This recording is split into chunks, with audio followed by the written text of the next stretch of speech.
Nehru trophy വള്ളംകളിയിൽ ക്ലബ്ബുകൾക്കായുള്ള ധനസഹായം വിതരണം വൈകുന്നതായി പരാതി.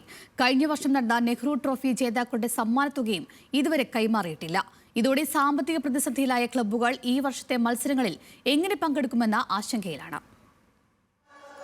കേരളത്തിന്റെ ടൂറിസം ഭൂപടത്തിൽ മുഖ്യ ആകർഷണമായി അടയാളപ്പെടുത്തിയ നെഹ്റു ട്രോഫി വള്ളംകളിക്ക് സാമ്പത്തിക പരാധീനതകളുടെ കഥയാണ് പറയാനുള്ളത്. മത്സര ദിവസം പുന്നമടക്കായലിറങ്ങുന്ന ചുണ്ടൻ വള്ളങ്ങൾക്ക് മാസങ്ങൾ നീണ്ട പരിശീലനത്തിന് മറ്റുമായി കോടികളാണ് ചെലവാകുന്നത്. ടൂറിസം വകുപ്പിൽ നിന്നും ധനസഹായമായി ലഭിക്കുന്നത് ആകെ 1 കോടി രൂപയാണ്.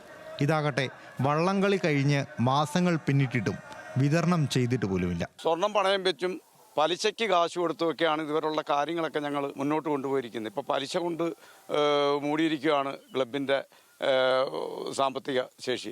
അത് എത്രയും പെട്ടെന്ന് ആ കാര്യങ്ങളൊക്കെ ഒഴിവാക്കണമെങ്കിൽ തീർച്ചയായിട്ടും സർക്കാർ ഇതിന് മുൻകൈയെടുത്ത് ഈ ഒരു അവസ്ഥ മാറ്റിത്തന്ന് ക്ലബ്ബുകളെ സഹായിക്കണമെന്നും. സെപ്റ്റംബർ മാസത്തിൽ പഞ്ചായത്ത് മുനിസിപ്പൽ ഇലക്ഷനാണ്.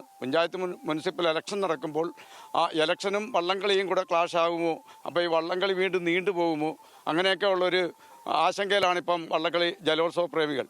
IPL മാതൃകയിൽ സംഘടിപ്പിക്കുന്ന ചാമ്പ്യൻസ് ബോട്ട് ലീഗിന്റെ അവസ്ഥയും ഇതുതന്നെയാണ്. ആകെ 4 മത്സരങ്ങളുടെ ബോണസ് തുക മാത്രമാണ് ക്ലബ്ബുകൾക്ക് ലഭിച്ചിട്ടുള്ളത്. 1 ലക്ഷം രൂപ ബോണസ് അഡ്വാൻസ് തന്നതല്ലാതെ നയാ പൈസ ക്ലബ്ബുകൾക്കൊന്നും കൊടുത്തിട്ടില്ല. അതിനുശേഷം ഉള്ള കളികളെക്കുറിച്ച് പറയുമ്പോൾ CBL കളിയാണ്. 6 കളികൾ അവസാനിച്ചു. 4 കളിയുടെ ബോണസ് തന്നു. 2 കളിയുടെ ബോണസും 6 കളിയുടെ ക്യാഷ് പ്രൈസും ഞങ്ങളുടെ അവസാനത്തെ പ്രൈസ് മണിയും ഞങ്ങൾക്ക് കിട്ടാൻ കിടക്കുകയാണ്. ഈ കാശുകളൊക്കെ കിട്ടാതെ ഞങ്ങളുടെ കടം വീട്ടുവാൻ പറ്റത്തില്ല.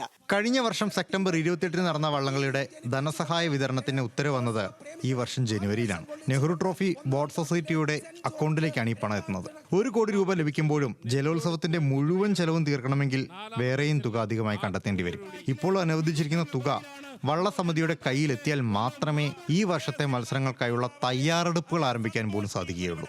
ന്യൂസ് മലയാളം, ആലപ്പുഴ.